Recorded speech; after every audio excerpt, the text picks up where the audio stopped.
Welcome to the EduFaith Essentials Educational Podcast. EduFaith Essentials is an educational podcast that provides essential information and tips about education, leadership, and topics about diverse learners. Diverse learners include students with individual education plans, services under the Individuals with Disability Education Act, Section 504 services, English speakers of other languages, and interventions. EduFaith Essentials' mission is to bring positive awareness to promote equity and inclusion in education by sharing topics about non-traditional learners. EduFaith Essentials' goal is to restore faith in education one student at a time by empowering listeners with knowledge. We all know that knowledge is power, so let's be powerful. EduFaith, EDU, education, and faith, trusting or believing in one's ability. EduFaith would love for you to join our family, so subscribe at www.edufaithconsulting.com and make sure you subscribe to the EduFaith Essentials YouTube page. I'm your host, Dr. Nakia. Thank you for joining me today. As always, sending you good vibes, love, peace, and happiness. Once again, thanks again for joining me for this month's episode. Today's episode is titled Positive School Culture. Let's get started with our EduFaith Inspirational Story. Angel Paez was born blind, yet he refused to let the darkness dictate his destiny. Finding solace in the sounds around him like rustling leaves and rhythmic heartbeats, he discovered his passion for music. With no formal training, he explored melody and tone by ear, mastering 6 instruments entirely on his own. That's right, 6 instruments.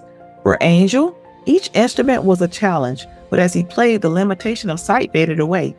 He felt the music resonate within his soul, turning what many see as a barrier into a stage for courage. Now Angel is carving out his place in the country and bluegrass music scene. His performances are more than showcases of skill. They are powerful testaments to his journey. When he plays, he embodies faith and perseverance, captivating audiences with his story of seeing deeper than most despite his blindness. Angel inspires us all, reminding us that faith isn't about what we see, but what God places in our heart. His journey encourages listeners, especially students and families, to believe even the biggest challenges can unleash our greatest gifts. And that is our EduFaith Inspirational Story today. Kudos and applause to you, Angel Paez. I saw this story on Investigate TV, and I was really intrigued with it, and I thought it would be a great story to bring onto the podcast. You will find the link on the EduFaith Essentials YouTube page where you can access that link. And once again, kudos to you, Angel, for not allowing any obstacle to get in your way and overcoming and persevering and enjoying music and sharing your music gift with the world. And that is it for our EduFaith Inspirational Story. Now let's dive into our dates to remember for the month of October. And we have a lot of dates we want to touch on. Our month-long observances begin with, first, we're going to continue with Hispanic Heritage Month. That continues throughout the 15th of October. Then we're going to dive into October, the full month of October, which is National Principals Month. Let's think of principal. National Disability Employment Awareness Month, Down Syndrome Awareness Month, Careers in Construction Month, Emotional Intelligence Awareness Month, National Bullying Prevention Month, and Stomp Out Bullying Month. ADHD Awareness Month, Breast Cancer Awareness Month, let's wear our pink. Depression Education Awareness Month, Dwarfism Awareness Month, Dyslexia Awareness Month is also this month in October. Eczema Awareness Month, Liver Cancer Awareness Month, Learning Disability Awareness Month, Rett Syndrome Awareness Month, Selected Mutism Awareness Month, and Spina Bifida Awareness Month.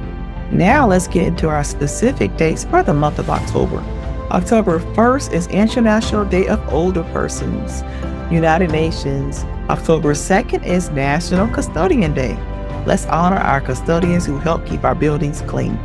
October 2nd through the 4th is Rosh Hashanah, and that begins on sunset on October 2nd. October 5th is World Teachers Day. October 5th is American Veterans Disabled for Life Awareness Day. October 5th is also World Meningitis Day. October 6th is National Instructional Coach Appreciation Day. Let's enjoy and celebrate our instructional coaches in our schools. October 6th is also World Cerebral Palsy Awareness Day.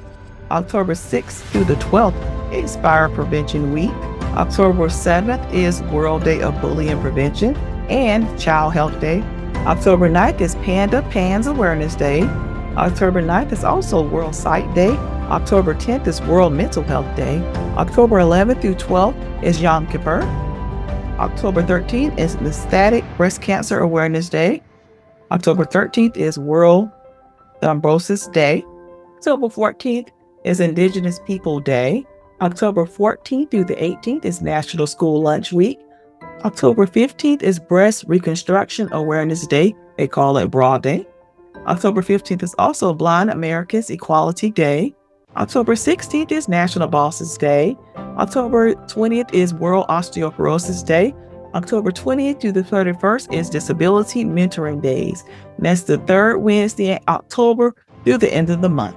October 21st through the 25th is National School Bus Safety Week. October 22nd is International Stuttering Awareness Day. October 22nd is also my mom's birthday, Valerie Williams. Happy birthday, Mom. October 23rd through the 31st is Red Ribbon Week, Drug-Free America Week. October 24th is World Polio Day. October 25th through the 31st is International Epidermolysis Bullosa Awareness Week. October 28th is National First Responders Day. October 29th is World Stroke Day. And we're going to end October with Halloween.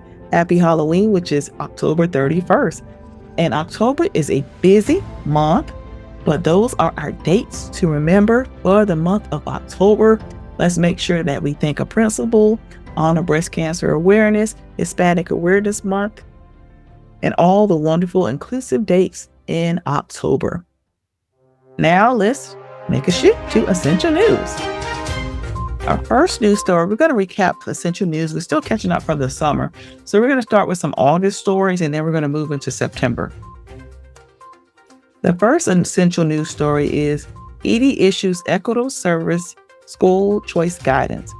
This was back on August 21st, 2025. The U.S. Department of Education sent a Dear Colleague letter to state and local education agencies detailing how equitable services should be provided to eligible private schools under Title 1A. The guidance clarified that private schools do not receive Title I funding, yet eligible students must access additional services like tutoring and counseling. The department stressed the need for collaboration between LEAs and private school leaders to ensure meaningful consultation and fair resource access. This guidance is especially relevant for students with disabilities in private schools, as Title 1A services often target academic challenges, with equitable access providing additional support for those with learning difficulties. By defining these requirements, the department aims to address service gaps and reinforce federal resources that benefit all eligible students regardless of their school setting. The second story, DOE preparing to cut millions in special education funding, and this story came from Disability Scoop. In mid-August 2025, Disability Scoop reported that the U.S. Department of Education plans to cut millions of funds and grants aimed to improve education for students with disabilities.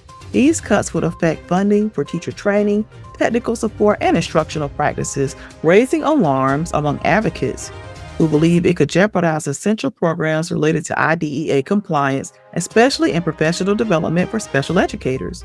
The reductions come at a time when schools are already experiencing staffing shortages, particularly hindering states and districts from offering necessary inclusion training and resources. The situation highlights the tension between budget constraints and the federal obligation to safeguard the educational rights of students with disabilities. Story 3, transition of post-secondary programs for students with intellectual disabilities grants. On August 13, 2025, the Department of Education announced new grants under the model of comprehensive transition and post-secondary programs for students with intellectual disabilities. These grants aim to enhance inclusive college programs that support academics, employment, independent living, and credentialing for students with intellectual disabilities.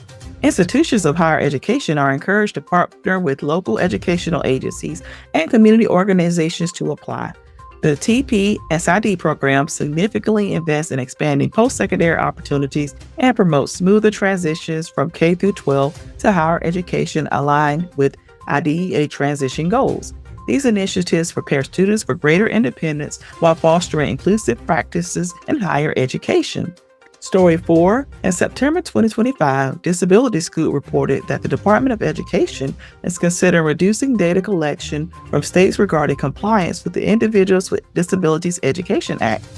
While this could ease reporting burdens, it may also hinder federal government's ability to track critical metrics like student outcomes and service provision.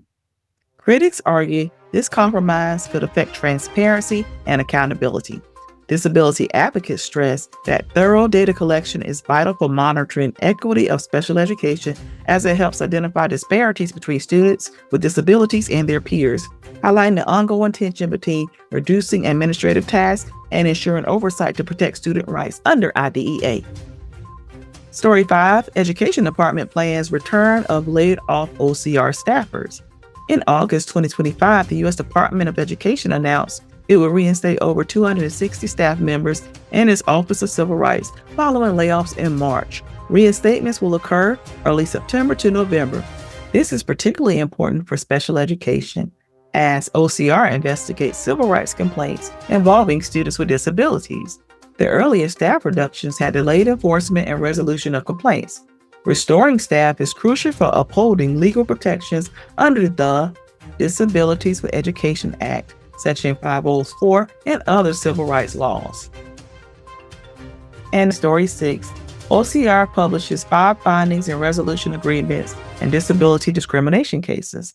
As of mid-September 2025, the Office of Civil Rights has released 5 findings and resolution agreements related to disability discrimination. These cases involve complaints from 2025 in Florida, South Carolina, Virginia 2 cases, and Wyoming 1 case from 2022. These agreements are crucial as they confirm discrimination findings and outline steps schools or districts will take to address the issues. They highlight common discrimination types and demonstrate how federal enforcement can lead to corrective action. And that is it for our breaking news. Quite a few stories throughout the month of August and September. I will have those links and those resources on the EduFaith Consulting website. Those essential news links will be there and on the EduFaith Essentials YouTube page. And that will be it for Essential News. Now it's time for Essential Knowledge. Today, I want to explore the powerful ideas to help support families, educators, and leaders coming together. I feel like our community does better together, and we need to thrive in our learning environments, especially in today's society. We want to make sure that we have that positive school culture to support everyone in a thriving, loving environment. Today, we're discussing an essential topic, positive school culture. So let's go ahead and dive in. Research consistently shows that when schools foster a safe, supportive, and inclusive environment, student achievement improves, teacher satisfaction increases, and families feel more engaged. Cohen et al. 2009 and Thapa et al. 2013. We will define what a positive school culture is as we discuss its importance for all students, including students with disabilities and English language learners. Finally, I will share some practical tips for families, educators, and school leaders, my principals, so you can use these tips and promote a culture that is kind, that is loving, and that fosters positive school culture on a daily basis. The key points of this podcast, let me start off with the importance and how this really fosters student achievement.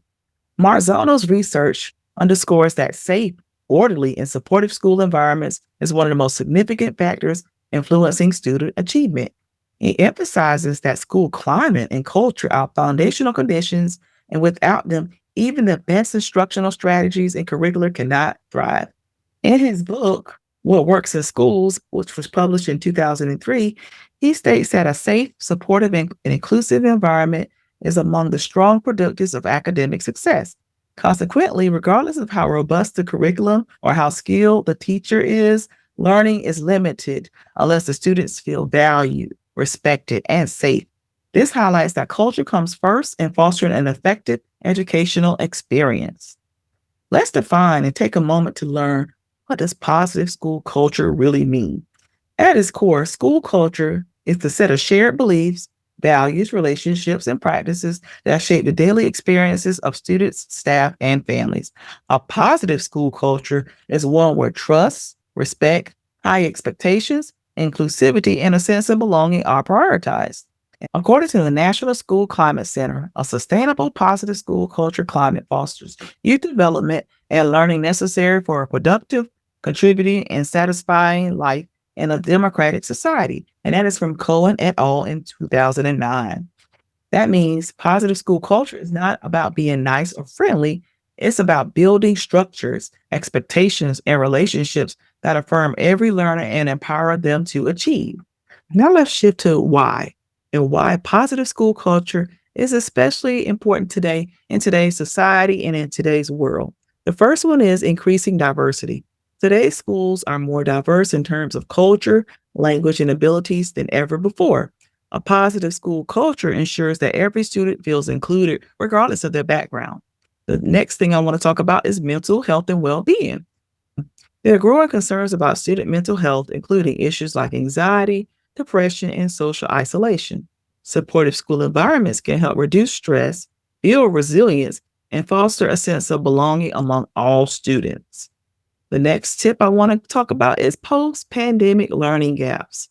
Positive schooling culture is so important because the COVID-19 pandemic disrupted education, leading to both academic and social emotional gaps. A positive school culture can help accelerate recovery by reestablishing connections and building trust among students. The next why a positive school culture includes bullying and safety concerns. Bullying, both online and in person, can remain a serious issue. Culture that emphasizes respect and inclusion can reduce incidents of bullying and enhance safety for all students. And the final why a positive school culture and why it's so important today is equity and social justice. There is a societal push for fairness and inclusion across various systems. Schools that cultivate strong, positive cultures equip students to engage with diverse and democratic society with empathy and respect. In today's society, creating positive school culture is essential, not optional. Given the challenges related to mental health, diversity within our classroom, and the lasting effects of the pandemic, students need schools more, and they need schools more than just academic content. They need environments that foster humanity, connection, and equity. A strong school culture ensures that every student, whether they're in a gen ed curriculum, a student with a disability, or an English language learner, truly feels a sense of belonging. Now let's shift into why positive school culture matters for student achievement. Positive school climate enhances academic outcomes. Research shows students who feel safe, respected, and valued experience improved academic results. And that's just shifting back to Marzano's research as well. When we think about achievement, schools will see positive test results when they have positive school climates, which in fact increase school test scores. Now, that's not the rationale and the whole purpose of being in schools, but that increased motivation and that better attendance all lead to better student academic outcomes. It also aligns with behavior. Students in supportive environments exhibit fewer behavior problems, reduce suspensions, and it creates opportunities for learning. If a student is in class, they're able to learn, and the less the behavior problems, the reduced suspensions, the more they're in class, the more it provides that thriving environment for teachers and other students and leaders. Not only does positive school culture impact behaviors, it also impacts equity and a cultural foundation for learning. A supportive school culture significantly affects historically marginalized groups, including students with disabilities and English language learners. This impact is crucial for ensuring that students with disabilities and English language learners feel included and capable of success. It also provides a cultural foundation of learning, regardless of the quality of curriculum, teaching, or technology. If students lack a sense of safety, support, and motivation, their learning will ultimately stall. We want to make sure that we provide that positive school culture for all students, but then we're going to dive into deeply how it really highlights and supports students with disabilities and English language learners. First, let's tackle the general ed curriculum. All students benefit from a positive school culture, which provides a sense of belonging that is crucial for developing during the developmental years, motivation to achieve as students believe their efforts matter, and then consistent structures that foster stability and trust. When we think about students with disabilities, the school culture can significantly impact their experience, determining whether they feel included or isolated. Emphasizing inclusive practices mean maintaining high expectations and promoting peer acceptance, which is essential for creating a positive school environment. A supportive school culture facilitates access, ensuring that students with individual education plans or Section 504 plans receive the necessary supports while acknowledging this with integrity and dignity. It also encourages teachers to collaborate and approach students with a strengths-based approach rather than focusing on their deficits. And that's from Ferguson 2008. As far as ELL and English language learners, this is how positive school culture impacts English language learners. For English language learners, the culture significantly influences both their learning, their processes, and their sense of identity. A supportive culture recognizes and values students' home language and their cultural backgrounds as a valuable asset rather than an obstacle.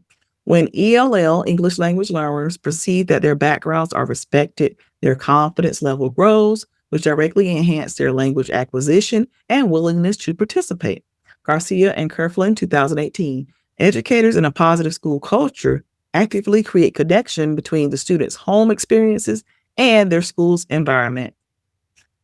Now let's shift to the resources and how positive school culture is infused in my resources. I wrote a dissertation when I was in college and when I obtained my doctorate back in 2017, which was focused on English language learners. And then all of my books all foster positive school culture as I promote the message of inclusion, which is aligned with positive school culture. First and foremost, let's focus on the dissertation.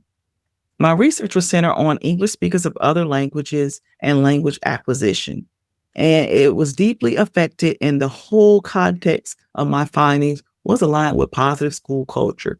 And in that research, I identified and learned through surveys and questionnaires and interviews that positive school culture promoted language acquisition.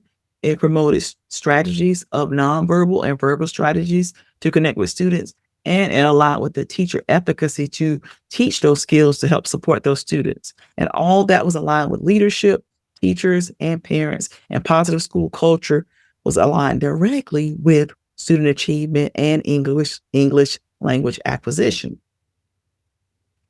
While the dissertation focused on policy and practice, the underlying message connected to positive school culture because culturally responsive practices are affirming and identities are essential for ESOL success. Students acquire language and achieve academically when they feel valued, included, and respected.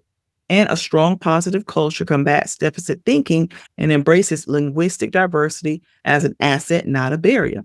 In essence, my research and my dissertation showed that school culture directly shapes language learners' opportunities to succeed. When we look at the books, Essential Tips, all of those Essential Tips series, Essential Tips for leaders, parents, coordinators, and educators, the non-negotiable theme in all of the book all fosters around positive school culture. Whether you're a leader, when I go into education, leaders, parent, a coordinator, or educator, positive school culture was highly noted in all of my books. And this is why. Access and equity are non-negotiables. Students with disabilities and those with Section 504 plans thrive when schools create cultures of belonging.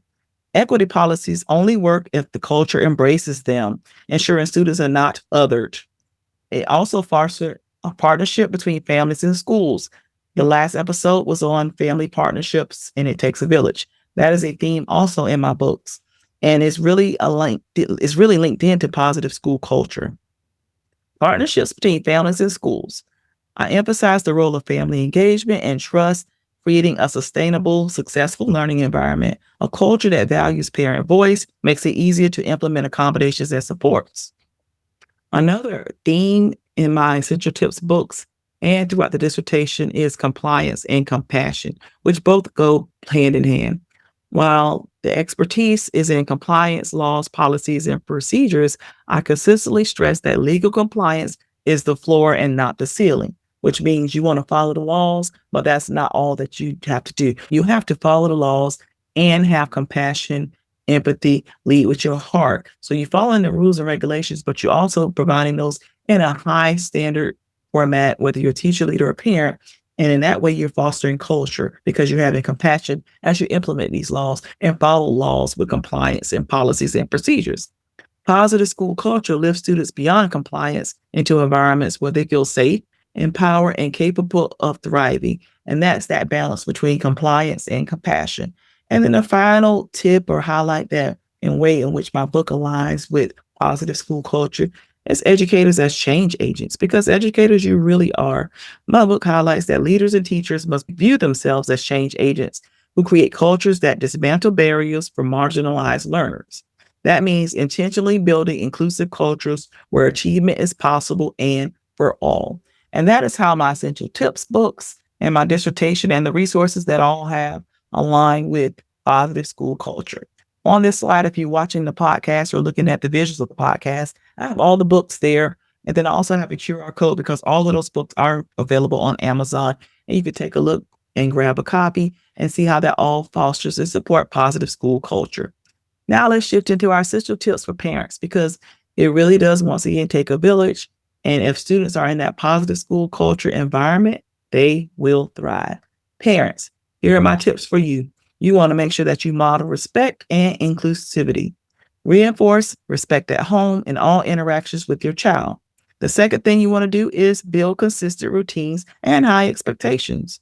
Support routines at home to help your child transition smoothly into school life, and reinforce those clear expectations while they carry those same routines and respect into their adult lives.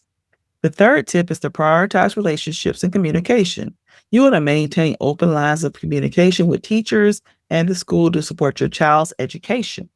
You also want to model that with your child as well. So you prioritizing relationships, prioritizing communication. If they see it, they will model it. And then the fourth tip for my parents, engage in decision making. Participate in parent advisory groups, meetings, school events, anything linked to your child, and forums to contribute to school discussions and decisions that help promote positive school culture and inclusivity. So those are my tips for parents. Model respect and inclusivity, build consistent routines and high expectations, prioritize relationships and communication, and engage in decision making. Now let's shift to my essential tips for educators. Teachers, you're going to do the same thing. You're going to model respect and inclusivity. You want to demonstrate respectful behavior in every interaction with students, families, and colleagues. You are the model teacher and you have students most of the day. They're going to see what you do, and you are, whether you want it or not, you're going to be the one who models respect and help foster those positive relationships with students and teachers. You want to celebrate diversity and strengths. You want to highlight unique cultures, languages, and abilities of students to help them feel valued. Celebrate them, make them feel safe, celebrate diversity and their uniqueness, and let them know that they belong here and that they feel valued. Sometimes we have to remove our own self-bias and make sure that we overcome those biases and put students first. The third is to build consistent routines and high expectations, just like the parents. You want to maintain a clear and fair classroom with rules that create consistent and caring learning environment. You want to explain the why for rules and why students have rules if they're old enough to understand. And then you want them to be a part of the decision-making process if they're old enough, but then you want to be consistent with it. So if you make the rule and the student break the rule, you want to be fair and keep that rule consistent for all students. You want to make sure that they feel valued. So even if they break a rule, they understand that this is the rule and you have high expectations and it's not coming from a malicious activity or a malicious feeling from the teacher. It's just your rule of expectation, and you're going to be fair with all of your students. So you want to make sure that you prioritize relationships. My largest chapters in all of my books are all about relationships. Teachers, you want to check in with students regularly to foster strong relationships that enhance a positive class culture, and not only have that relationship with students, but with their parents as well. Relationships matter across the board for educators, leaders, and parents. The next step for my teachers, fosters student voice and choice. Give students opportunities to make decisions about their learning, empowering them to take ownership of their education. I mentioned this a little bit when I was talking about the rules. When I was an educator, sometimes I would have my students help me come up with some of the rules. Some of the rules were non-negotiable, but they were also a part of that conversation because they felt that the rules were fair. And then once those rules were in place, they had a voice in the rules. And if the rule was broken, then I was fair with implementing the consequence because I had those high expectations. So when students are able, give them a voice and choice. It really does matter, and they take ownership of their learning. And then the sixth tip for teachers is to integrate social emotional learning practices. If social emotional learning is a bad word in your school, and some districts are banning social emotional learning, just emotional check-ins, practices that help support moods and check-ins and reflections and promote empathy and emotional regulation. So even if you say social emotional learning, or if you're unable to say social emotional learning, just know that those practices, if students' emotionality is in check, if their mood is in a positive place, if their reflection is in a positive place, then they're able to receive learning. But they're also able to promote empathy and emotional regulation. They're able to self-assess themselves and navigate their emotions and feelings. So social emotional learning is really important for our students. And as teachers, we have to make sure that we're integrating those practices. We're allowing students to recognize their feelings. We're teaching ways to change those feelings or change the way we react to feelings. So when we grow up, we can have that regulation intrinsically involved with us. And this might be something that you practice with parents as well to help continue with that. Mood check-ins, reflections, because you want to promote one, empathy, and two, emotional regulation. That's really important as a child, and it's really, really important as adults that we navigate and control our emotions, and we're able to have emotions, but we know how to channel them and how to regulate them properly. Let's recap the tips for teachers. There's 6 of them. Model respect and inclusivity, celebrate diversity and strengths, build consistent routines and high expectation, prioritize relationships, foster student voice and choice, and then integrate social and emotional learning practices into your classroom because you want to focus on the whole student academically and emotionally. For my school leaders, the tips for you are kind of the same. School leaders, you want to model respect and inclusivity. You want to set the tone for respect and inclusivity by valuing all voices within the school community and all families and all students, regardless of their exceptionality or their language background. You want to celebrate diversity and strengths. You want to organize multicultural events that showcase student work and highlight student success stories. Not only multicultural events that foster inclusion of students who learn different, of students with disabilities. So you want to have those diversity and strengths highlight because everyone has a strength that they can offer. The third is to prioritize relationships and communication. Once again, the longest chapters in my books are all about relationships and communication. You want to ensure that communication is a two-way street, encouraging dialogue between school leaders, educators, students, and families, teachers, leaders, everyone. Leaders, you really are the heart of positive school culture. So it's really up to you. And it's a big task, but I know that you're there and you're able to take on this task. But you are that person who can foster that positive school culture. You're the ringleader. My leaders, the other thing you want to do is engage in decision making. So involve students and families in establishing school-wide norms and policies to foster shared ownership and commitment. You want the families and the students to be a part of those decisions. That's why you have those PTAs, PTSAs, and committees. So allow parents to feel welcome and allow their voice to feel like it's heard within the schools and within the decision-making processes within reason. Recap for my leaders one more time. We have model and respect inclusivity, celebrate diversity and strengths, prioritize relationships and communication, engage in decision-making. And then the last one that I didn't mention is that leaders, you want to make sure that you support teachers with social emotional learning for students school-wide, whether it's positive behavior supports or some type of support to help support teachers with that social emotional learning, because that's really, really important for students. Today, I'm not going to do a book excerpt, but I'm going to get ready to close out the podcast. The reason why I'm not doing a book excerpt for today is because I touched on all 4 of the books, including my dissertation. So 4 books in a dissertation, I highlighted all those things because positive school culture is aligned with all of that. It Takes a Village, that is all about positive school culture. But then again, as I went through today and highlighted all those different things about positive school culture and the dissertation, there's a piece of it in each one of the books. And that's just a photo of me holding all my books because all of my books encompass positive school culture. And if you want a copy and you're looking at the visuals, scan the QR code. In conclusion, a positive school culture is not just a nice to have, it's essential for student success. It serves as a foundation where academic achievement, inclusivity, and equity can thrive. As we conclude, let's remember that every small action, whether it's greeting a student at the door, listening to a parent's concern, or celebrating an ELL student's bilingualism, plays a crucial role in building a positive school culture. Once again, I want to highlight that today, all of my books are available on Amazon. So make sure that you purchase a copy because all of my books highlight positive school culture. Support EduFaith, call to action. I am available on Buzzsprout. So if you'd like to support EduFaith, there's a link and I would love to have any support. And once again, thank you for listening to the podcast. Now let's close out with our words of wisdom for today. And it's all about school culture. How fitting. If you don't get school culture right, nothing else will matter. And that is from Unknown. Remember, positive school culture is not just nice to have, it's essential for student success. So let's all get essential.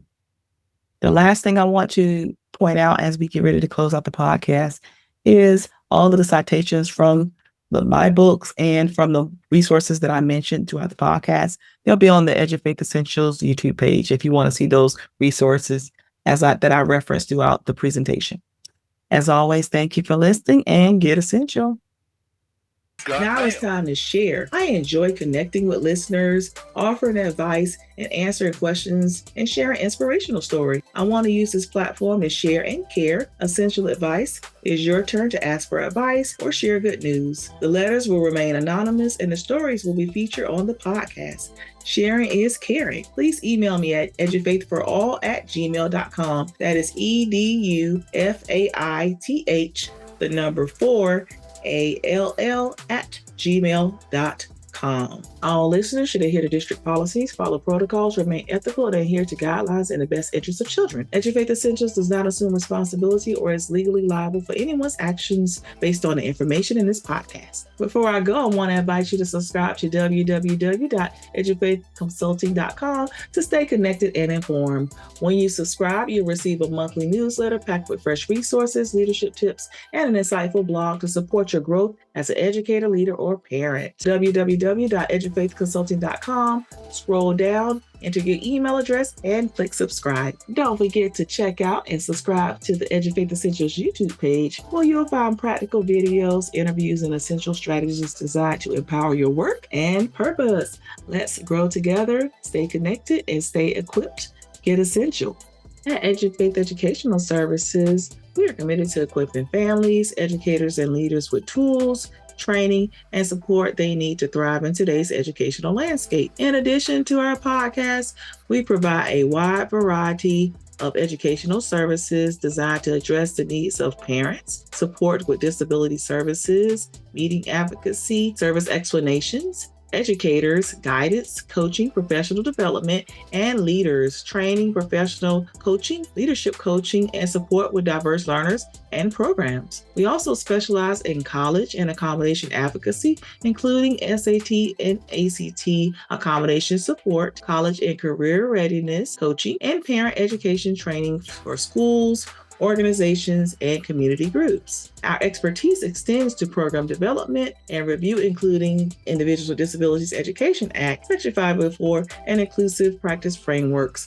We offer customized professional development for schools, districts, nonprofits, and businesses focused on supporting diverse learners and inclusive education. EduFaith is also proud to offer trainings based on our impactful Essential Tips book series, including Essential Tips for Special Education Leaders, Essential Tips for Section 504 Coordinators, and Essential Tips for Parents and Educators. These sessions provide practical strategies, compliance guidance, and leadership insight grounded in real work experience and aligned with current educational policies. Go to www.edufaithconsulting.com to see what EduFaith can do to support you. Don't forget to follow EduFaith on social media to stay connected, inspired, and informed.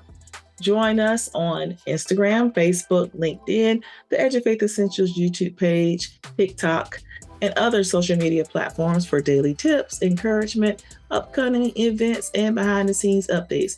Whether you're a parent, educator, or leader, our social media platforms offer valuable content, community engagement, and practical strategies to support your journey. Stay in the know and be a part of the movement. Follow EduFaith today. As we close out, I want to thank you for listening to today's episode and thank you for staying connected to the EduFaith Essentials podcast. Don't miss a moment to listen to the EduFaith Essentials podcast on your favorite platforms, including Pandora, iTunes, Spotify, iHeartRadio, and all other podcast platforms, including Buzzsprout. All links to the podcast and information is easily accessible on the EduFaith Essentials YouTube page. Tune in, subscribe, and join us as we inspire and equip you every step of the way. Dr. Nakia here signing off, reminding you to be the light, be the change, love someone. Let's restore faith in education one student at a time, and let's get essential.